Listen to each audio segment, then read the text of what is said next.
When a devoted husband and father discovers his wife's betrayal, his world is turned upside down. Struggling to protect his 2 children while navigating the emotional fallout, he uncovers the full extent of her secrets and faces a relentless adversary from her past.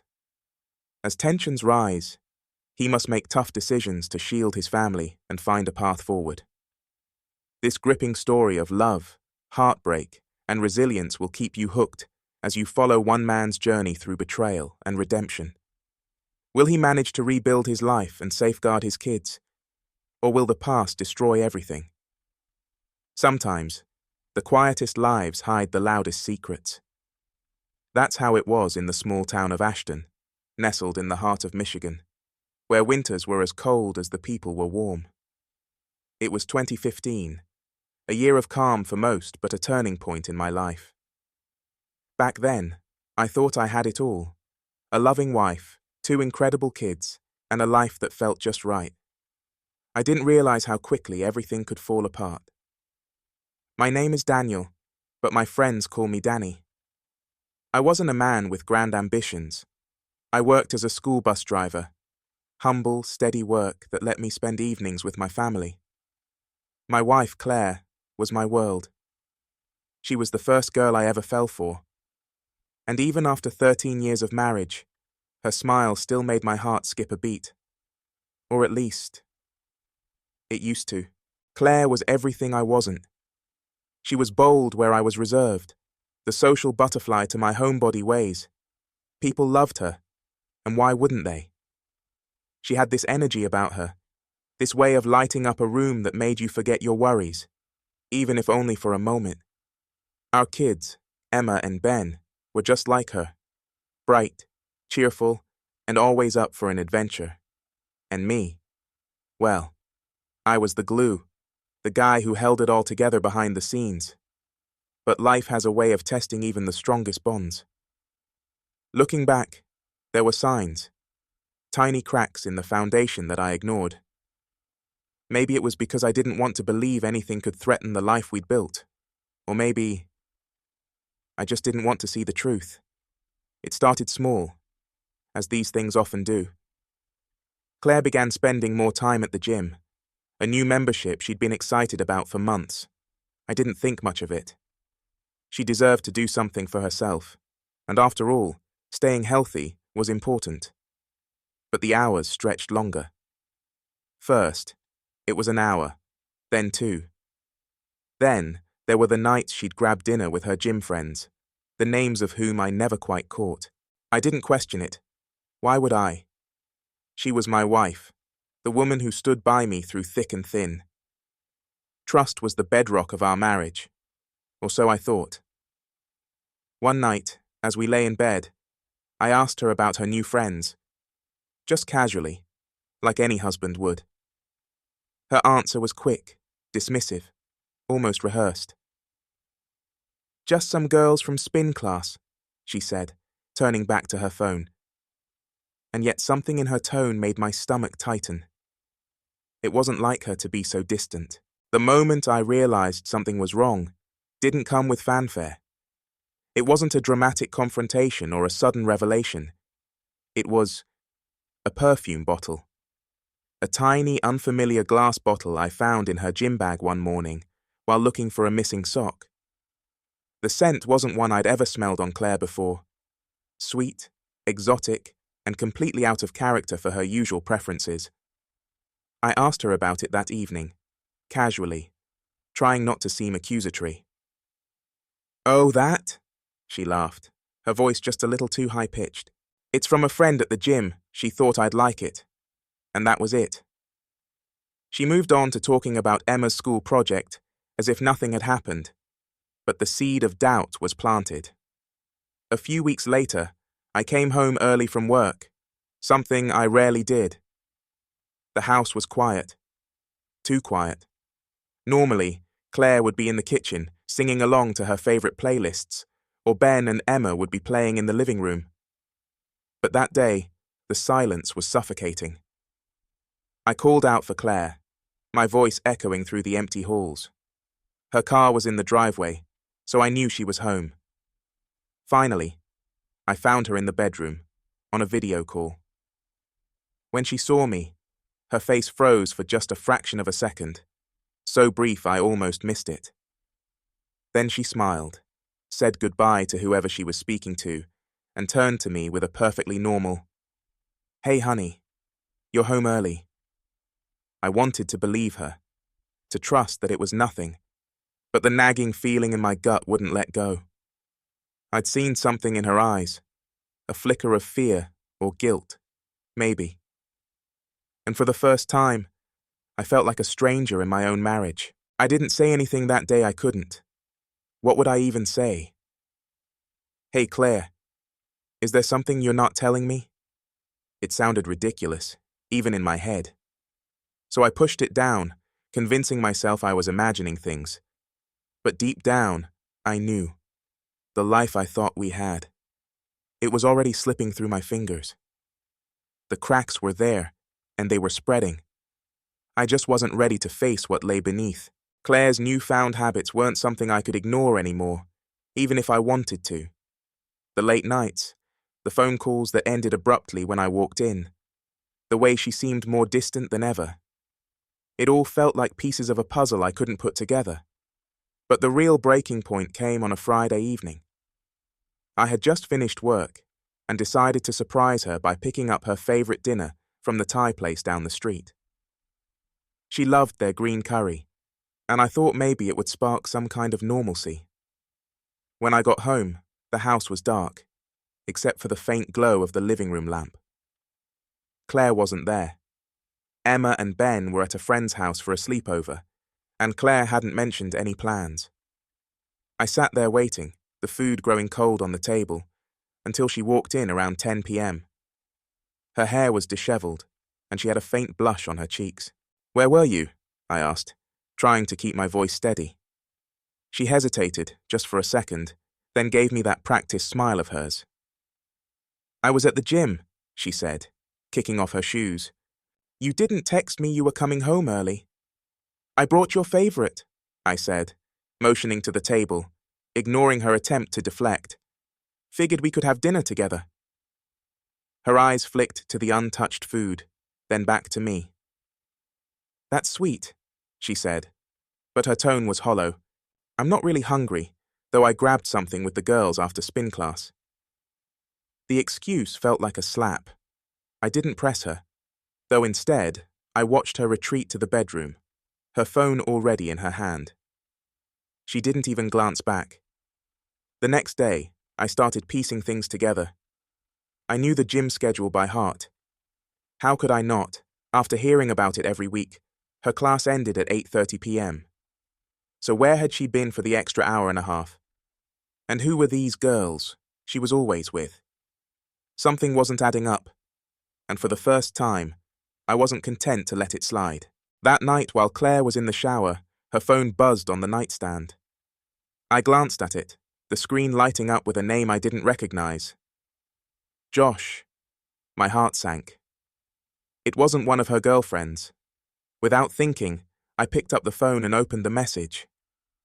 "Can't stop thinking about last night, same time next week." The words blurred in front of my eyes. I felt like the floor had dropped out from under me. I wanted to scream, to confront her right then and there. But instead, I set the phone down and walked out of the room. My hands were shaking, and the only thing I could do was breathe, trying to stop the tidal wave of emotions crashing over me. The following days were a blur of quiet observation and simmering tension. I watched Claire closely, noticing every little thing. How she always had her phone within reach, the way her gym trips seemed to stretch longer, how she was suddenly more invested in her appearance than I'd seen in years. It wasn't paranoia anymore. I knew something was going on. I just didn't know how to handle it. Finally, I decided to talk to someone I trusted. My friend Mark, who had been through a messy divorce a few years back. We met up at a local diner, and after a few awkward attempts to start the conversation, I spilled everything. Mark leaned back in his chair, letting out a low whistle. "Danny, man, I'm not going to sugarcoat this. You've got every reason to be suspicious. That message alone, yeah, something's not right. What do I do? I asked, my voice cracking. I don't even know how to approach this. Mark took a sip of his coffee, his brow furrowed. You need proof, I hate to say it. But if you confront her without anything concrete, she'll just deny it. You've got kids to think about too. You need to be smart about this. Proof. The word lingered in my mind long after our conversation ended. It felt wrong to invade her privacy, to play detective in my own marriage. But Mark was right. If this was what I thought it was, I needed more than gut feelings and a single text. The next week was a game of cat and mouse. Claire's habits didn't change, but my approach did. I started paying attention to the details. License plates in the parking lot at her gym, the timestamps on her social media posts. It didn't take long for the pieces to fall into place. One evening, I followed her after she left the gym. My heart pounded as I trailed her car at a safe distance. She didn't head home. Instead, she pulled into the parking lot of a dimly lit bar on the outskirts of town. I parked a block away, waiting to see who she was meeting. My chest tightened as a tall man in a leather jacket approached her car, leaning in for what was unmistakably a kiss. Josh. It had to be him. I stayed frozen in my seat, watching as they walked inside together. My mind raced, 1,000 thoughts and emotions swirling in a chaotic storm. Anger, betrayal, heartbreak. But more than anything, I felt an overwhelming sense of loss. The woman I thought I knew, the life I thought we had, it was gone.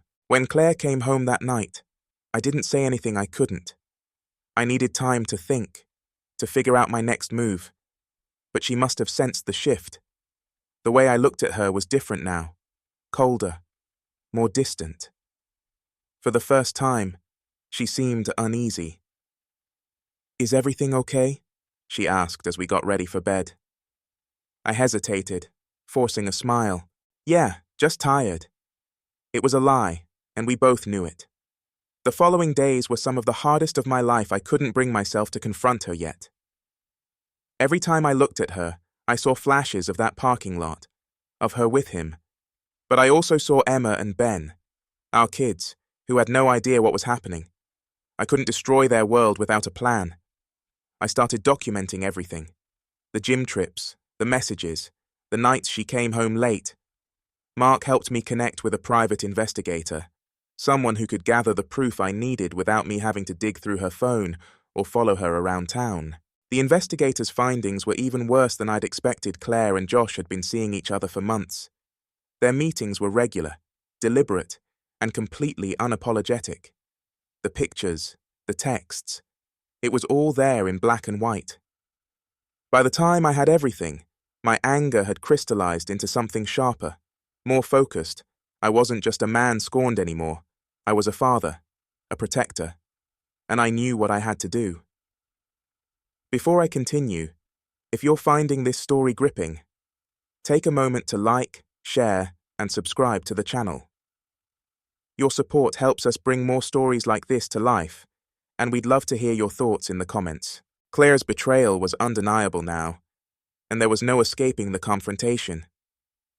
One evening, after the kids were asleep, I asked her to sit down. Her face immediately tensed, as if she knew what was coming. Claire, I need to talk to you, and I need you to be honest with me. She crossed her arms, her defenses already up. What's this about, Danny? I took a deep breath, pulling out the folder the investigator had given me. It's about this. Her eyes widened as she glanced at the contents, pictures of her and Josh, screenshots of their messages. Her mouth opened, but no words came out. I trusted you, I said, my voice shaking. I gave you everything, and this is how you repay me? Danny, She started, but I cut her off. Don't, just don't. I know everything. The lies, the sneaking around. Was it worth it, Claire? Was he worth tearing this family apart? She looked away, tears streaming down her face, but I didn't feel pity. Not anymore. I'm done, I said, standing up. We're done. Claire's tears fell freely, but they weren't enough to soften the weight in my chest. For 13 years, I had shared everything with this woman, my dreams, my struggles, my soul. And now, sitting across from her, all I could feel was the suffocating void she'd left in place of my trust. She reached out, her hand trembling. Danny, I'm sorry, I didn't mean for this to happen. No, I interrupted, standing abruptly. Don't do that. Don't turn this into some story about what you didn't mean to do. You made a choice, Claire. You made 1,000 choices to lie to me, to sneak around, to break our family. Her lip quivered, but I wasn't done. I paced the room, trying to find the right words to contain the storm swirling inside me. Do you know what's killing me the most? I asked, my voice low and shaking. It's not just that you cheated. It's that you didn't even consider the damage it would do to Emma and Ben. Did you think about them at all while you were out there, with him? Her face crumpled, and she buried her head in her hands, sobbing quietly. I was unhappy, she whispered. I didn't know how to tell you I didn't want to hurt you. A bitter laugh escaped my throat. You didn't want to hurt me, Claire. Do you hear yourself? You think this? I held up the folder full of evidence. Isn't hurting me. You think lying to me every single day wasn't ripping me apart? Her sobs grew louder, but I had no sympathy left to give. The betrayal was too raw, too overwhelming. I grabbed the folder and walked to the kitchen, my hands trembling as I leaned against the counter trying to steady myself. The days that followed were some of the longest and most painful of my life. Claire and I agreed not to tell the kids until we had figured out what to do next. But keeping up appearances felt like dragging a boulder uphill. Every time I saw her, the anger and betrayal bubbled up again. Every time I saw Emma and Ben, my heart broke for the world they didn't yet know was crumbling around them. Claire tried to talk to me a few times, but I shut her down. I wasn't ready to hear her justifications or apologies. Instead, I threw myself into work, taking extra shifts whenever I could. Anything to avoid being in that house. But avoidance wasn't a solution. I knew that eventually I'd have to face the reality of our situation. And that moment came faster than I expected.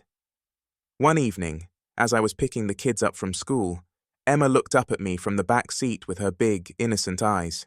Daddy, she said softly, is Mommy mad at you? The question hit me like a punch to the gut.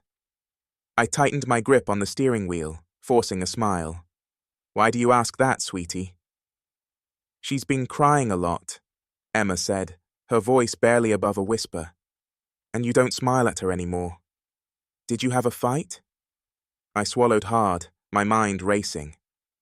How could I explain something so complicated to a 9-year-old? Mommy and we're just working through some grown-up stuff, I said finally. But no matter what, we both love you and Ben more than anything in the world. Okay? Emma nodded, but her eyes stayed on me, searching for reassurance I wasn't sure I could give. That night, after the kids were asleep, I called Mark. He picked up on the first ring. Danny, you okay? No, I admitted. I'm not. Emma asked if Claire and I were mad at each other today. She's starting to notice I can't keep pretending everything's fine. Mark sighed. You're going to have to make some hard decisions, man. Do you want to try to work things out with Claire, or are you ready to walk away? I hesitated, the weight of the question settling over me. I don't know. I don't think I can forgive her, Mark. Not after everything she's done, but I don't want to tear the kids' lives apart either. Mark's voice softened. Then focus on them. Make this about Emma and Ben. Whatever you do, make sure it's what's best for them. Claire and I sat down that weekend after the kids had gone to a friend's house. The tension in the air was palpable as we faced each other across the living room. I think we need to tell the kids, I said, breaking the silence. Her eyes filled with tears. Danny, please, don't do this yet. Maybe we can fix this for them. Fix it, I repeated, my voice rising.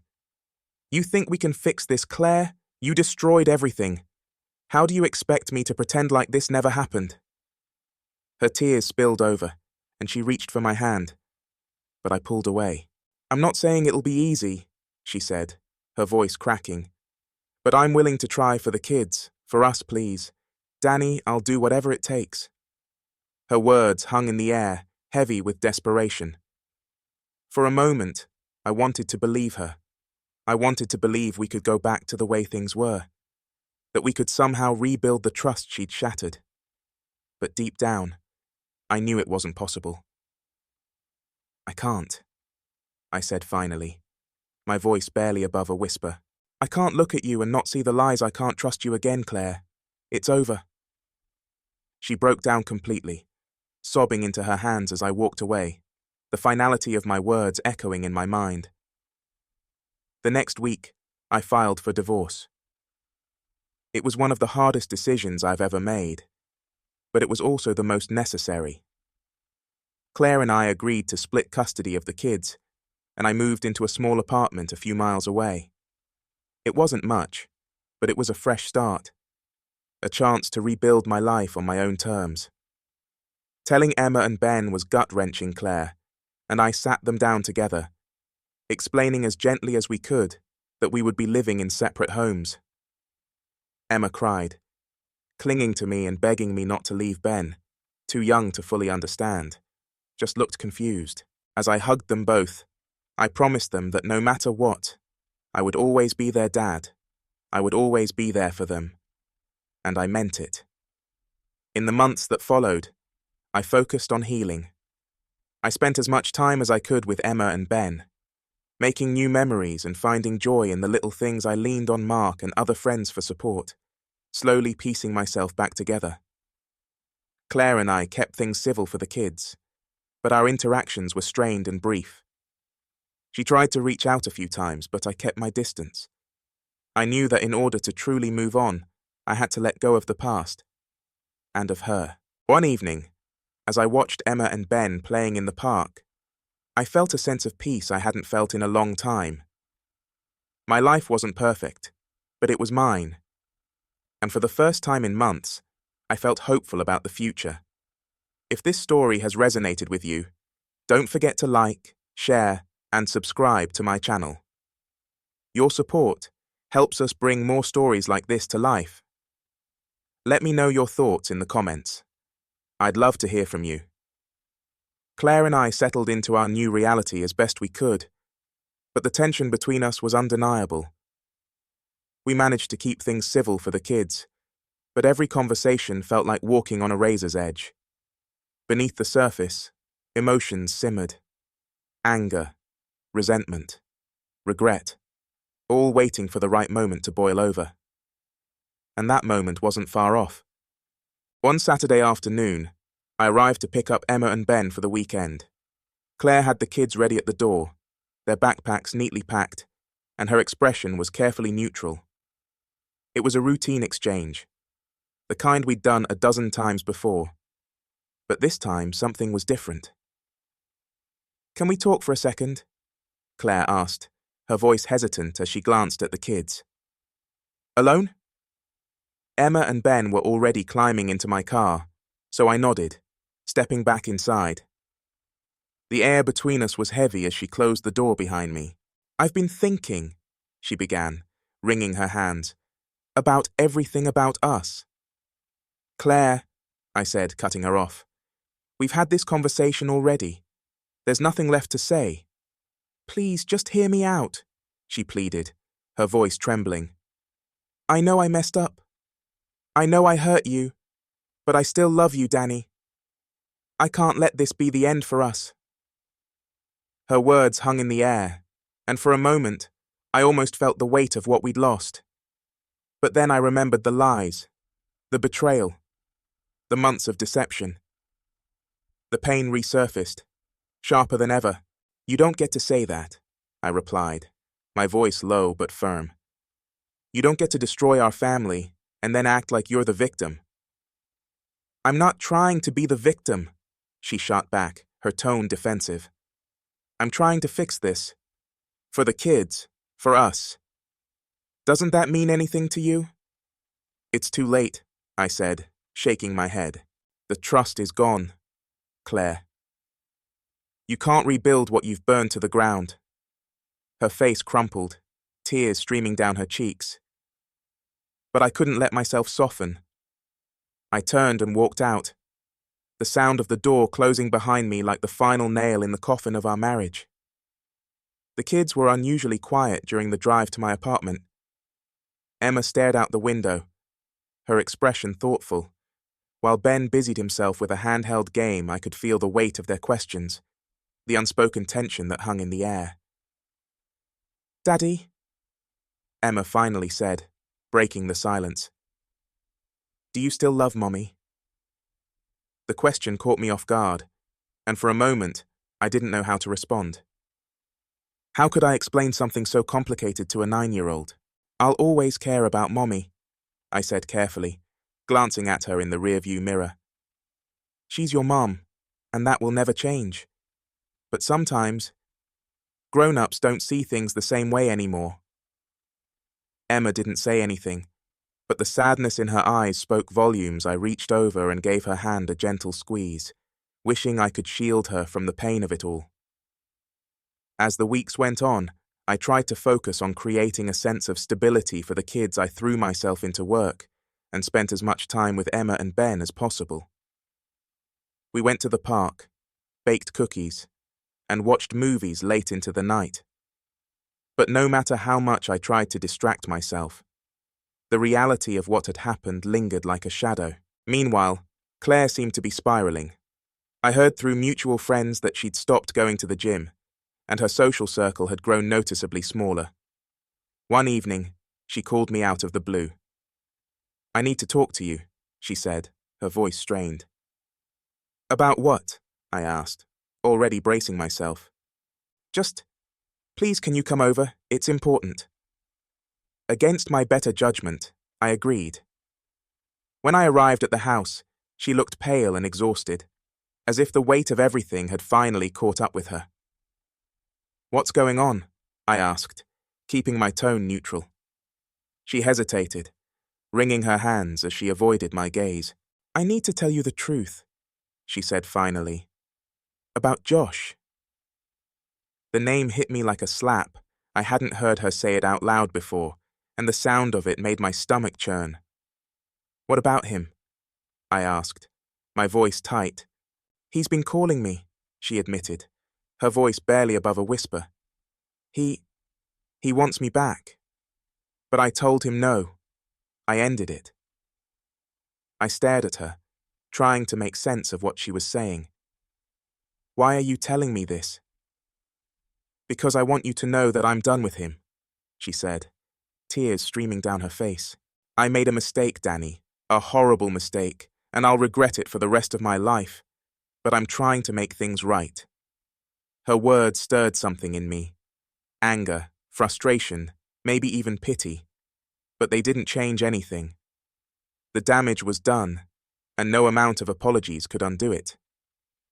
You should have thought about that before, I said coldly. Before you threw away everything we had. Claire broke down completely, sobbing into her hands. But I couldn't bring myself to comfort her. Instead, I turned and walked out, leaving her alone with her regrets. The next few months were a blur of court dates, custody agreements, and endless paperwork.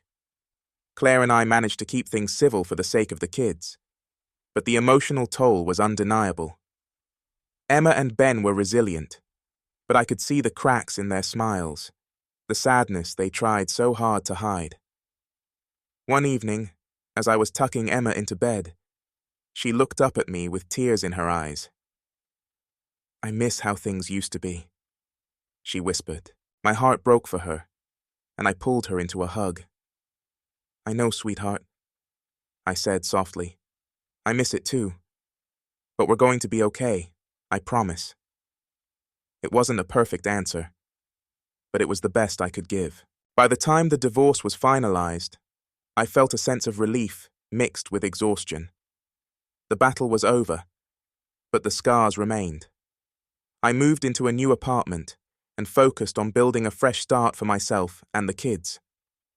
Claire, on the other hand, seemed to be struggling more than ever. She called me one night, her voice slurred and shaky. "Danny," she said, I just wanted to say I'm sorry for everything." I sighed, my chest tightening at the sound of her pain. "Claire, you don't need to keep apologizing. What's done is done."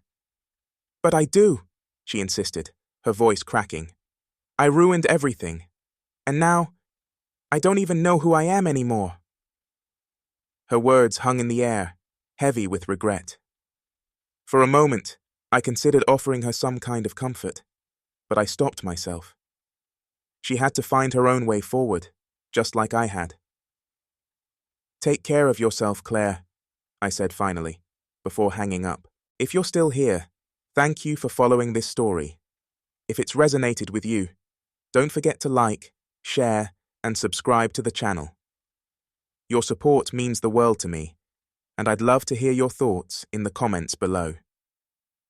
Claire's spiral didn't stop with late-night phone calls and whispered apologies. It was as if she had become a shadow of the confident, vibrant woman I once knew. The kids noticed too.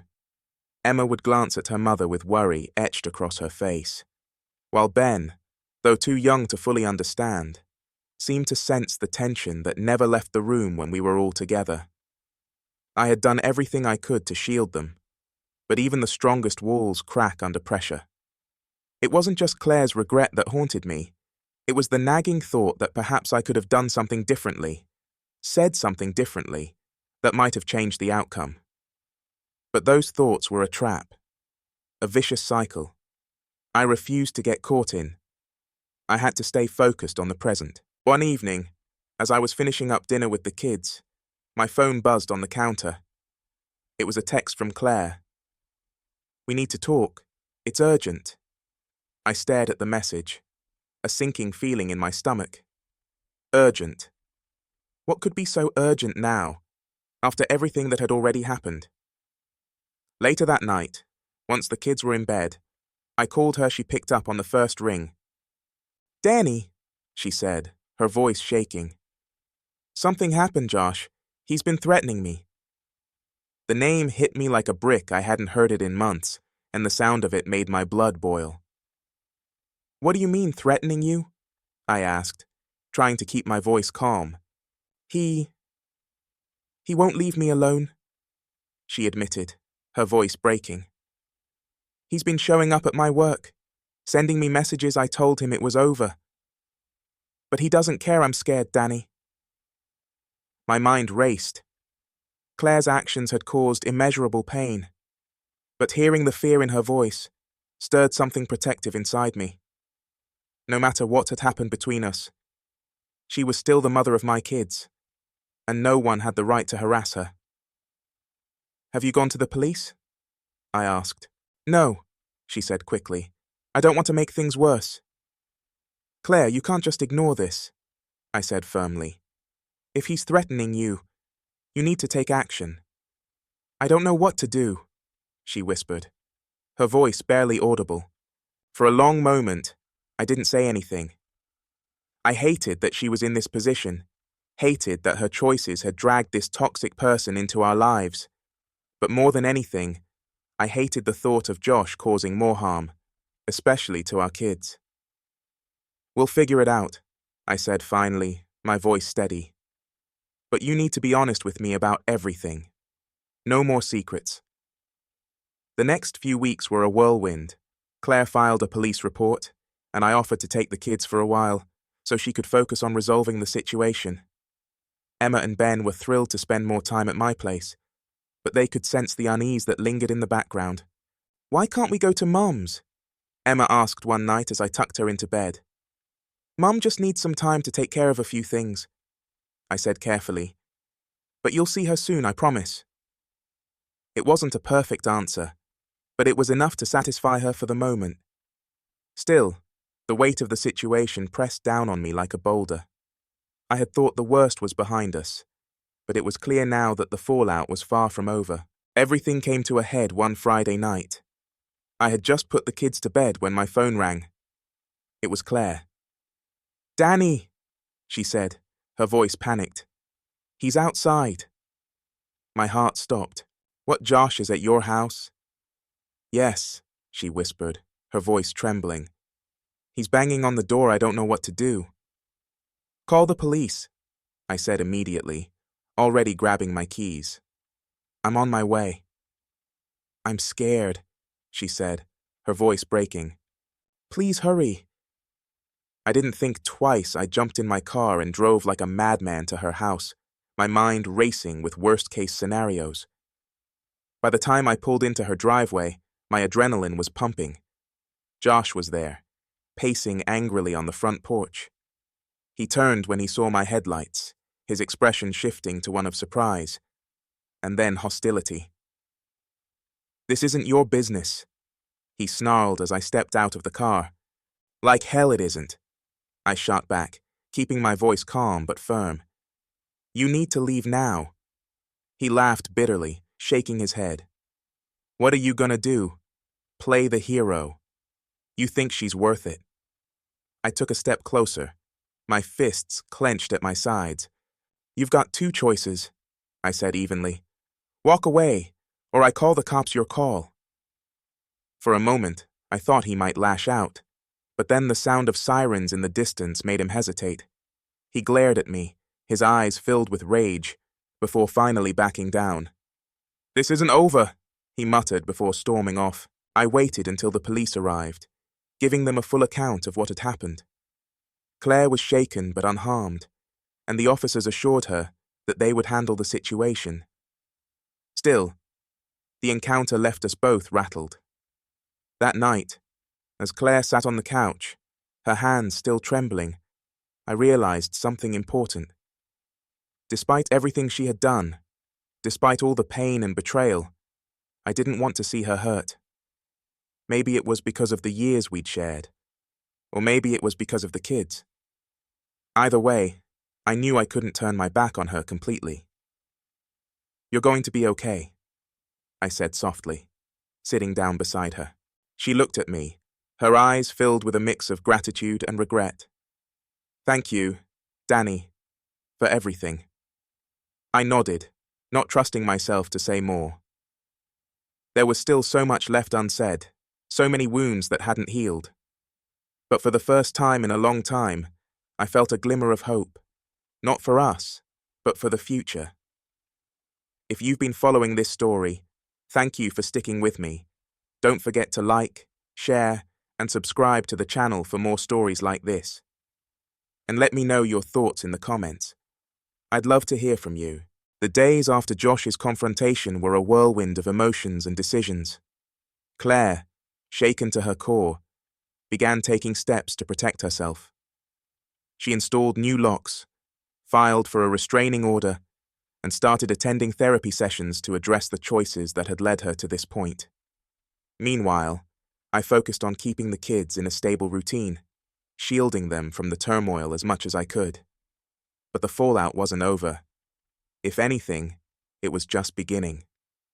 One evening, Claire called me unexpectedly. Her voice was calmer now, though still tinged with vulnerability. "I've been thinking a lot, Danny," she said, "about everything." I stayed silent, letting her continue. "I've made so many mistakes, but I want to take responsibility for them. I need to do better. Not just for myself, but for Emma and Ben and for you." The weight of her words hung in the air. It wasn't the first time she'd apologized, but this time felt different. There was no desperation, no pleading for forgiveness. Just a quiet determination that I hadn't seen in her before. "What are you saying, Claire?" I asked cautiously. "I'm saying I want to step back," she replied.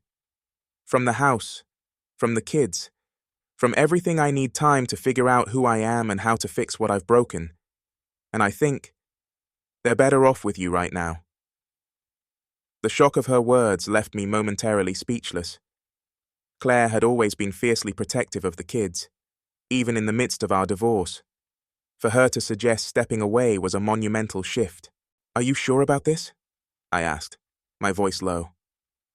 I've never been more sure of anything, she said. It's not forever, but it's what they need, and maybe it's what I need too. Claire's decision marked a turning point, not just for her, but for all of us. She moved into a small apartment on the other side of town, leaving the house and full custody of the kids to me. At first, Emma and Ben struggled to adjust. They missed their mom, and explaining why she had chosen to step back wasn't easy. She loves you, I told them repeatedly. And she's doing this because she wants to be the best mom she can be. Over time, they began to understand Claire visited regularly, but her focus was on rebuilding herself. She enrolled in support groups, started volunteering, and even began working part-time at a local shelter. It was clear she was making a genuine effort to change, and while I wasn't ready to forgive her, I couldn't help but respect the steps she was taking. Just when it seemed like things were settling down, Josh reappeared. One evening, as I was locking up the house, I noticed a car idling at the end of the driveway. My heart sank when I recognized him behind the wheel. I stepped outside, keeping my distance. "What do you want, Josh?" I called out. He got out of the car, his movements deliberate and slow. "I just want to talk," he said, his voice dripping with feigned sincerity. "About Claire." "There's nothing to talk about," I replied. "She's done with you, move on." Josh's expression darkened, and he took a step closer. "You don't get it, do you?" "She's not done with me. She's just confused." I clenched my fists, forcing myself to stay calm. "Leave Josh now, or I call the police." He laughed, a low, menacing sound. "You think you're some kind of hero, don't you? Cleaning up her mess, playing the perfect dad, but you're just as pathetic as she is." Before I could respond, a figure appeared behind me. Claire. She had arrived unannounced to drop off some things for the kids and had overheard the exchange. "Josh," she said firmly, her voice steady despite the tension. "You need to leave." Josh turned to her, his expression softening. "Claire, come on. You know this isn't over. We were good together. You can't just walk away." "Yes, I can," she replied, taking a step forward. "And I don't want anything to do with you anymore. If you don't leave, I'll call the police myself." Josh stared at her, his face a mask of disbelief. For a moment, I thought he might argue, but then he backed down, muttering something under his breath as he got into his car and sped away. Claire let out a shaky breath, and I turned to her. "Are you okay?" She nodded, her eyes glistening with unshed tears. "Thank you," she said softly, "for being here." The incident with Josh was the final push Claire needed to close that chapter of her life for good. She cut all remaining ties with him and focused solely on her own healing and her relationship with the kids. For me, it was a bittersweet moment. While I still carried the scars of her betrayal, I couldn't deny the progress she was making. Months turned into a year, and slowly, life began to feel normal again. Emma and Ben thrived under the stability of our new arrangement, and Claire became a consistent, positive presence in their lives. We found a way to co-parent effectively, putting the kids' needs above our own. One evening, as we stood side by side at one of Ben's soccer games, Claire turned to me. "I know I'll never earn back your trust," she said quietly, "but I want you to know how grateful I am for everything you've done. For me, for the kids, you're a better man than I ever deserved." I didn't respond right away. Instead, I watched Ben score a goal, his face lighting up with joy. For the first time in a long time, I felt a sense of peace. "It's not about deserving," I said finally. "It's about doing what's right for them, and we both have to keep doing that." If you've been following this story, thank you for staying with me through every twist and turn. Don't forget to like, share, and subscribe to the channel for more stories like this. And let me know your thoughts in the comments. I'd love to hear how you would have handled a situation like this. The months following Josh's departure felt like the calm after a storm. It wasn't perfect. There were lingering wounds and unresolved emotions. But it was quiet, and that was a start.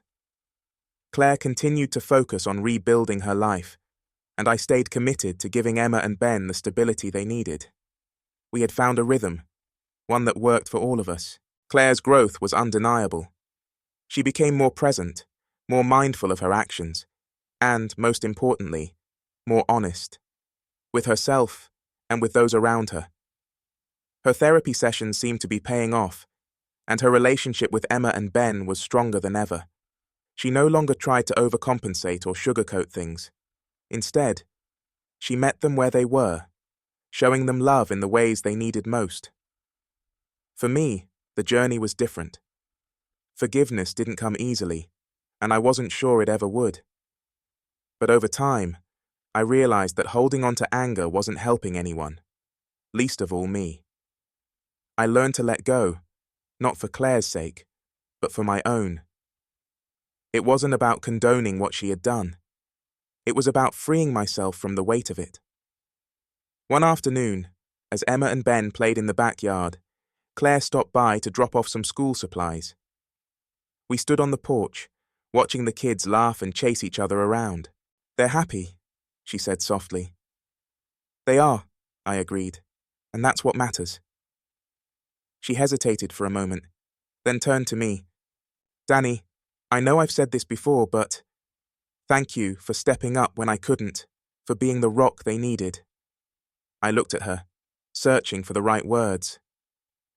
"You've stepped up too," I said finally, "and they see that I see that." It wasn't an apology or a reconciliation. It didn't need to be. It was an acknowledgement of the progress we had both made, in our own ways. And for the first time, I felt like we were on the same page. Emma and Ben adapted to the new normal better than I could have hoped. They split their time between my place and Claire's, and while the arrangement wasn't always seamless, it worked. They were thriving in school, making friends, and pursuing their interests. One evening, Emma surprised me with a question. "Daddy, are you and Mommy friends now?" I paused, caught off guard. "Why do you ask, sweetheart?" She shrugged, her eyes thoughtful. "You talk to her like friends do. It's nice." Her observation hit me harder than I expected. Claire and I weren't exactly friends, but we had found a way to coexist peacefully. And if that's what Emma saw, then maybe we were doing something right. As the first year post-divorce came to an end, I found myself reflecting on everything that had happened. The betrayal, the heartbreak, the confrontations. It had all been devastating. But it had also been a catalyst for growth, for change. I was no longer the same person I had been, and neither was Claire. We had both made mistakes, both hurt each other in ways that couldn't be undone, but we had also risen above it, for the sake of our kids, and in some ways, for ourselves. Life wasn't perfect. It never is. But it was better. And that was enough. As I sat on the porch one evening, watching the sunset, Emma came out to join me. She curled up next to me, resting her head on my shoulder. "Do you ever get sad, Daddy?" she asked. "All the time," I admitted, wrapping an arm around her. "But I also get happy, and that's what I try to focus on." She smiled, her eyes thoughtful. "Me too." In that moment, I realized something important. Life is full of highs and lows, victories and losses. What matters isn't avoiding the hard times.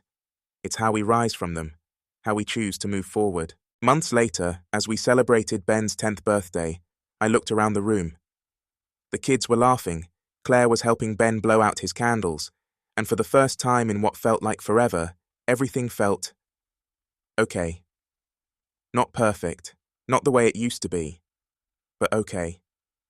And sometimes, okay is enough. This story isn't about a perfect ending or a fairy tale reconciliation. It's about resilience, growth, and the power of moving forward. It's about finding strength in the face of adversity and choosing to build something new, even when the past feels impossible to escape. If you've enjoyed this journey, thank you for sticking with me. Life is full of twists and turns, and sharing stories like this is a reminder that we're never alone in our struggles. Don't forget to like, share, and subscribe to the channel for more stories like this. And if you face challenges of your own, I'd love to hear about them in the comments. Let's keep the conversation going. Thank you for watching, and I'll see you in the next video.